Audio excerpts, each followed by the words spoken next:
अक्सर एक बात कही जाती है कि तू चाहे कुछ भी कर ले, ऊपर वाला तो देख ही रहा है। तो आज की इस वीडियो के अंदर आपको ये बात पूरी तरह से सिद्ध होती हुई दिखाई देगी और हमारी इस वीडियो पर ये बात अप्लाई होगी। यहाँ पर एक महिला जिसको अपने पति की नौकरी का काफ़ी ज़्यादा घमंड होता है, क्योंकि वह सरकारी नौकरी में था, यहाँ की पुलिस में था, तो इसी वजह से वह अपनी पड़ोस की एक महिला को काफ़ी ज़्यादा परेशान किया करती है। और जब वह महिला अपने पति से इस बात की शिकायत करती है तो यहाँ पर उसका पति ऐसे ही कहता है कि कोई बात नहीं, ऊपर वाला सब कुछ देख रहा है और इसका भी कुछ ना कुछ हो जाएगा, तू क्यों टेंशन ले रही है। लेकिन वो बार बार कहती है कि कोई ऊपर वाला नहीं देखा करता और ये तो खामाखाई की बातें हैं और इनसे कुछ नहीं होता, कुछ ना कुछ तो करो। इन बातों को चलते जब ये बातें कुछ ज़्यादा ही बढ़ जाती हैं तो एक दिन कुछ ऐसा होता है कि वह महिला सच में अपने पति की बात पर विश्वास कर लेती है और उसके बाद यहाँ पर समाज को एक बहुत ज़्यादा सीख देने वाली कहानी निकल कर आती है।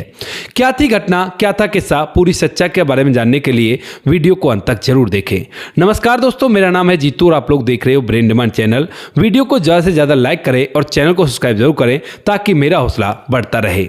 उत्तर प्रदेश के सीतापुर जिले के एक गांव के अंदर एक राहुल नाम का लड़का रहा करता है। राहुल जिसने अपनी पढ़ाई लिखाई कर ली है और पढ़ाई लिखाई करने के बाद अब वह पुलिस की तैयारी कर रहा है ताकि वह पुलिस में लग सके और उसके बाद उसका जीवन आराम से व्यतीत हो सके। राहुल बहुत सारी मेहनत करता है और मेहनत करने के बाद अपनी मेहनत के दम पर पुलिस में भी लग जाता है। अब जैसे वो पुलिस में लगता है तो यहाँ पर गांव में चारों तरफ इस बात की चर्चा हो जाती है कि भाई फलाने का लड़का पुलिस में लग गया है और अब तो उसकी जिंदगी पूरी तरह से बदल जाएगी। यहाँ पर राहुल जब इन बातों को सुनता है तो उसे इस बात से बड़ी खुशी होती है और उसके बाद वह अपनी पुलिस की नौकरी को करने लगता है। लेकिन उसके बाद जो माता पिता होते हैं वह राहुल की शादी की चिंता करने लगते हैं और उसके बाद राहुल के लिए इधर उधर लड़की ढूंढी जाती है। ढूंढने से उन्हें पासी के गांव में एक लड़की मिल जाती है जिस लड़की का नाम सुनीता होता है और सुनीता को राहुल के लिए पसंद कर लिया जाता है। सुनीता देखने में काफी ज्यादा खूबसूरत, पढ़ी लिखी, लेकिन उसके अंदर काफी ज्यादा घमंड था क्योंकि उसके पिता के पास अच्छा खासा रुपया पैसा था। अब रुपया पैसा था तो उसी वजह से राहुल के घर वालों ने भी उस रिश्ते को पसंद किया था ताकि अच्छा खासा दहेज मिल सके और बच्चे की जिंदगी आराम से व्यतीत हो सके। इसी वजह से राहुल के जो घर वाले हैं सुनीता को पसंद कर लेते हैं और सुनीता से राहुल की धूमधाम से शादी हो जाती है और शादी होने के बाद सुनीता ढेर सारे दहेज के साथ अपने घर के अंदर आ जाती है। अब जब बहू इतना सारा दहेज लाया करती है तो घर वालों का एक अलग सा लाड बहू के ऊपर हुआ करता है और ऐसा ही कुछ सुनीता के ऊपर होता है। यहाँ पर सुनीता के ऊपर इसी तरह का लाड होता है और इस लाड के चलते यहाँ पर उसका घमंड और भी ज्यादा बढ़ जाता है और वह अपने पति की नौकरी का भी घमंड करने लगती है कि मेरा पति तो पुलिस में है और अब जिंदगी आराम से व्यतीत होगी।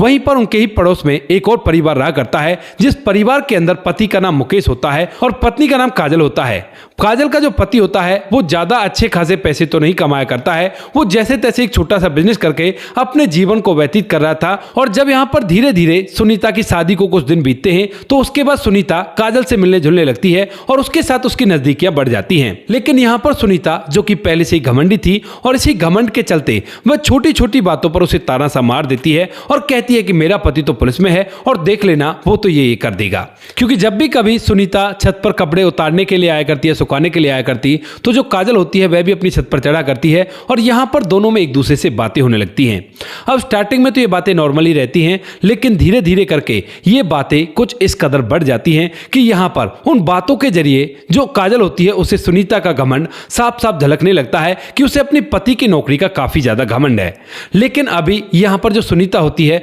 उसने काजल से साफ साफ कोई बात नहीं कही थी।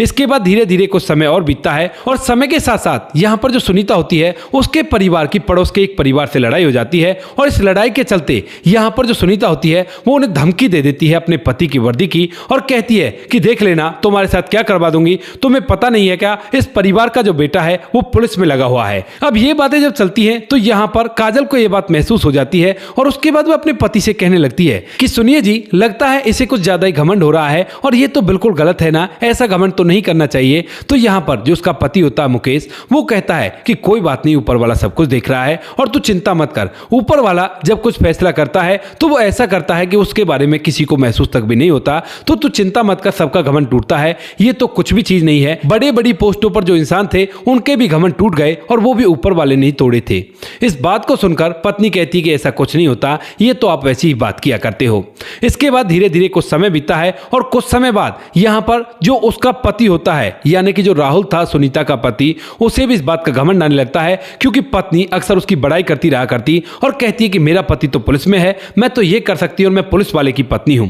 इन बातों को सुनकर यहां पर पति राहुल को भी लगने लगता है कि यार मैं तो अपनी पत्नी का हीरो हूं और मुझे तो और भी ज्यादा टॉर में रहना चाहिए। इसी वजह से यहां पर जो पति है वो और भी ज्यादा टॉर में रहने लगता है और धीरे धीरे कुछ समय बीतता है। समय के साथ साथ में यहां पर जो राहुल के अंदर घमंड होता है, उस घमंड के बारे में गांव के लोगों को भी पता चल जाता है और वो लोग भी उसकी तरफ देखने लगते हैं। लेकिन फिर से वही बात आती है कि ऊपर वाला सब कुछ देख रहा है और गांव वाले भी इस बारे में बातें बनाने लगते हैं। लेकिन फिर भी यहाँ पर राहुल और उसके परिवार पर कोई भी फर्क नहीं पड़ता है और जब भी कभी कोई उससे कहा करता है कि भाई तू ज्यादा घमंड किया करता है, तो उसके बाद वो साफ साफ बोल देता है कि घमंड क्यों ना करो, मेहनत से पाई है नौकरी तो इसका घमंड तो करना बनता है। ऐसी बात कहकर वो उनको चुप करा दिया करता और लोग मन की बात को मन में ही रख जाते हैं और उससे कुछ नहीं कहते। गाँव के अंदर एक अलग ही रोड़ा होता है, क्योंकि आप लोग जानते हो कि अगर गाँव का व्यक्ति पुलिस में लग जाए तो उसके बाद चारों तरफ उसका अलग ही माहौल सा बन जाता है और लोग तरह तरह की बातें किया करते हैं। तो ऐसा ही कुछ माहौल राहुल का बन जाता है और राहुल यहीं से अपनी ड्यूटी को करता रहता है। धीरे धीरे इन बातों को कुछ दिन और बीत जाते हैं और कुछ दिनों बाद यहां पर जो राहुल होता है वह एक दिन मार्केट में था और उसने थोड़ी सी ड्रिंक कर रखी थी। अब ड्रिंक करने के दौरान यहां पर जो राहुल होता है वह एक जूतों की दुकान पर चला जाता है और जूतों की दुकान पर जाने के बाद वहां पर उसे महंगी कंपनी के जूते मांगने लगता है। लेकिन चूंकि वो दुकान एक साधारण सी दुकान थी और उसमें कंपनी के जूते नहीं थे, हाँ अच्छे जूते थे लेकिन बड़ी कंपनी के जूते नहीं थे जिस कंपनी के जूते राहुल मांग रहा था। अब यहां पर जो दुकानदार होता है वो कहता है कि भाई साहब देखो हमारे पास ये जूते नहीं है, आप ऐसा करो कहीं और चले जाओ और कहीं और से इन जूतों को खरीद लो। अब इस बात को सुनकर राहुल को एकदम से बुरा सा लगता है कि ये मुझे दुकान से जाने के लिए क्यों कह रहा है। तो उसके बाद वो कहता है कि तुझे पता है कि मैं कौन हूं और तू मुझे यहां से जाने के लिए क्यों कह रहा है। अब इस बात को सुनकर जो दुकानदार होता है वो बड़ी नेमी के साथ उससे कहता है कि भाई साहब देखो मेरे पास जो सामान नहीं है तो उसके लिए तो मैं आपको जाने के लिए कहूंगा, यहां पर खड़े रहने से कोई फायदा नहीं है, आप चले जाओ यहां से। अब दोबारा से जब उस दुकानदार ने उसे जाने के लिए कह दिया था तो यहां पर राहुल को यह बात और भी ज्यादा बुरी लग जाती है और उसके बाद वो उससे झगड़ने लगता है। कहता है कि अब तो तू ही मुझे जूते लाकर देगा, चाहे कहीं से भी ला, और मुझे इस बारे में नहीं पता, मेरे पैर का साइज 8 नंबर है और 8 नंबर के जूते तू ही मुझे लाकर देगा और ये ले मैं तो यहां पर बैठ गया हूं। ऐसा कहकर राहुल दुकान में पड़े हुए स्टूल पर बैठ जाता है और उसके बाद उसे वहां से जाने के लिए कहने लगता है। इस बात को सुनकर जो दुकानदार होता है वो थोड़ा सा गर्मी में आता है और कहता है कि ये कौन सा तरीका हुआ, जब मैं आपको बता रहा हूं कि मेरे पास वो जूता नहीं है तो मैं आपको जूता कहां से लाकर दूं, और इस ये कौन सा मतलब हुआ करता है, जबरदस्ती आप मेरे से जूता मंगाओगे। तो यहां पर जो राहुल होता है वो कहता है कि तू लाकर देगा और तुझे लाकर देना पड़ेगा। इसके बाद यहां पर दुकानदार कहता है कि नहीं किया तो क्या करेगा तू, और मैं तुम्हें अभी के अभी दुकान से बाहर निकाल रहा हूं। लेकिन तभी राहुल के पास जो सर्विस रिवॉल्वर होती है उसको निकालता और उसकी तरफ तान देता है और कहता है कि तू अभी के अभी लाकर देगा। लेकिन उसके बाद जो दुकानदार होता है वो थोड़ा सा डर जाता है और कहता है कि साहब मैं अभी के अभी लाता हूं, कोई बात नहीं है। उसके बाद यहां पर जो दुकानदार होता है वह अपना फोन निकालता है और फोन निकालकर एक व्यक्ति के पास फोन करता है और उससे 8 नंबर के उसी कंपनी के जूते मंगा देता है। यहां पर वो जूते आ गए थे और उन जूतों को लेने के बाद यहां पर जो राहुल होता है वो बड़ी शान से अपनी रिवॉल्वर को अंदर टांगता है और उन जूतों को पहनकर चला आता है, ना तो कोई पैसा देता है और ऐसे ही बड़े रुबाब में वहां से निकल आता है। अब राहुल तो वहां से निकल आया था लेकिन वहीं पर इस दुकानदार को काफी ज्यादा ये बात दिल में छू गई थी और उसी वजह से वह काफी ज्यादा परेशान होता है। यहां पर राहुल वापस से अपने घर आ जाता है और घर आने के बाद सेकी पधारते हुए इस बात को अपनी पत्नी को बताता है। तभी यहां पर जो उसकी पत्नी होती है वो बड़ी खुश होती है, इतराती है कि देखो मेरे पति की कितनी चला करती है कि दुकानदार कहीं और से जूते लाकर उसे पहना रहा था। इसके बाद ये बात आई गई हो जाती है। लेकिन तभी यहां पर एक दिन जो दुकानदार होता है उसके पास एक बड़ा अधिकारी आता है और बड़ा अधिकारी उससे बातचीत करने लगता है और उससे जूते खरीदकर उसे पैसे देने लगता है। तभी यहां पर जो दुकानदार होता है वो कहता है कि नहीं साहब मुझे पैसे नहीं चाहिए, आप चले जाओ। लेकिन तभी वह अधिकारी कहता है कि भाई आपको पैसे क्यों नहीं चाहिए, आपके सामान भी तो पैसों से आया करते हैं और इस पैसों को आप रख लीजिए, मैं इनको बिल्कुल भी फ्री में नहीं ले जाऊंगा। अब इस बात को सुनकर जो व्यक्ति होता है, जो दुकानदार होता है, वो कहने लगता है कि साहब आप तो इतने अच्छे हो, लेकिन एक कांस्टेबल भी आया था मेरी दुकान पर और वो तो मुझसे ऐसे ऐसे फ्री में पैसे ले गया और मुझे उसने पिस्तौल भी दिखा दी थी। अब इस बात को सुनकर जो पुलिस वाला होता है वो कहने लगता है कि सच में ही तुम सच तो बोल रहे हो ना। तो यहाँ पर जो वह दुकानदार होता है वह उसे सीसीटीवी फुटेज दिखाता है जो कि ऊपर लगे हुए कैमरे में पूरी तरह से रिकॉर्ड हो गया था और इस दुकानदार ने उसे अलग से सेव करके रख लिया था कि फ्यूचर में कभी कभी उसकी जरूरत पड़ी तो वह इसका इस्तेमाल करेगा। यहाँ पर जैसे ही उस पुलिस वाले को वह उस फुटेज को दिखाता है तो यहाँ पर वह पुलिस वाला कहता है कि भाई अगर ऐसा हुआ है तो तुम्हें इसके खिलाफ कंप्लेंट करनी चाहिए और ये तो रातों रात सस्पेंड हो जाएगा और इसकी अकल ठिकाने आ जाएगी, ये तुमसे माफी भी मांगेगा और जूतों के पैसे भी देगा। इस बात को सुनकर पहले तो दुकानदार मना करता है, लेकिन तभी यहाँ पर जो पुलिस वाला होता है वो कहता है कि नहीं, मना करने की जरूरत नहीं है और इस वीडियो को तो तुम्हें वायरल करना चाहिए। यहाँ पर जो पुलिस वाला होता है उसके कहने पर वह दुकानदार उस वीडियो को लेकर FIR करवाता है और FIR के बाद इस वीडियो को वायरल भी कर देता है।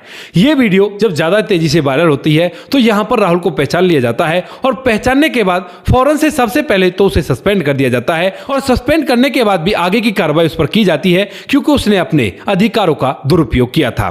राहुल जो कि इस बात को देखकर पूरी तरह से हैरान हो जाता है और जब वह पता करता है कि उसे सस्पेंड क्यों किया जा रहा है तो उसके बाद उसे वो वीडियो दिखाई जाती है और उसके बाद वह अपने माथे पर हाथ रख लेता है क्योंकि ये उसकी ऐसी गलती थी जिस गलती को उसके शराब के नशे में किया था, लेकिन अब उस गलती की वजह से उसकी नौकरी से वह सस्पेंड हो गया है और आगे की कार्रवाई भी हो रही है। उसके बाद राहुल बड़ा ही परेशान होकर अपने घर जाता है और घर जाकर जब अपनी पत्नी को यह बात सुनाता है तो पत्नी भी माथे पर हाथ रख के रह जाती है। इधर परिवार वाले भी माथे पर हाथ रख के रह जाते हैं, लेकिन वो लोग ये कहते हैं कि इस बात को ज्यादा इधर उधर मत फैलाओ वरना लोग तरह तरह की बातें बनाएंगे और हम पर हंसेंगे। इसी तरह से वो करते हैं, लेकिन यहां पर जो दुकानदार ने वीडियो वायरल किया था वो वीडियो वायरल होने के बाद ये बात गांव में पहुंच जाती है कि इस तरह से जो राहुल है वह अपने पावर के दम पर जबरदस्ती जूता खरीदता हुआ पकड़ा गया है और उसके बाद यहां पर उसको सस्पेंड कर दिया गया है। ये बात जब गांव में फैल जाती है तो उसके बाद ये बात घूमते घूमते उनकी पड़ोसी काजल तक भी पहुंच जाती है और काजल के पति तक भी पहुंच जाती है।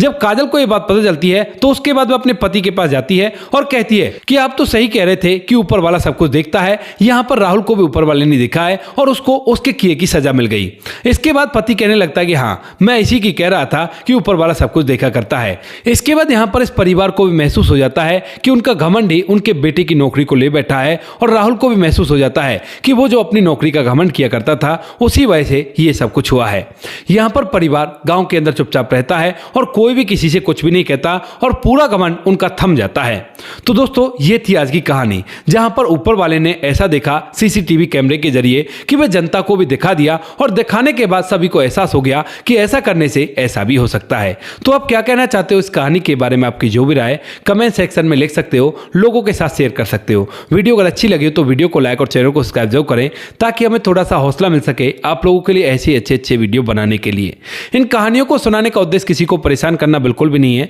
ये कहानी आपको इसलिए सुनाई जाती है ताकि आप लोग इन कहानियों में से कुछ ना कुछ सीख सको और अपने जीवन में उस चीज को अप्लाई कर सको। मिलते हैं किसी नेक्स्ट वीडियो नए टॉपिक के साथ, तब तक के लिए जय हिंद, जय भारत, जय हिंदुस्तान।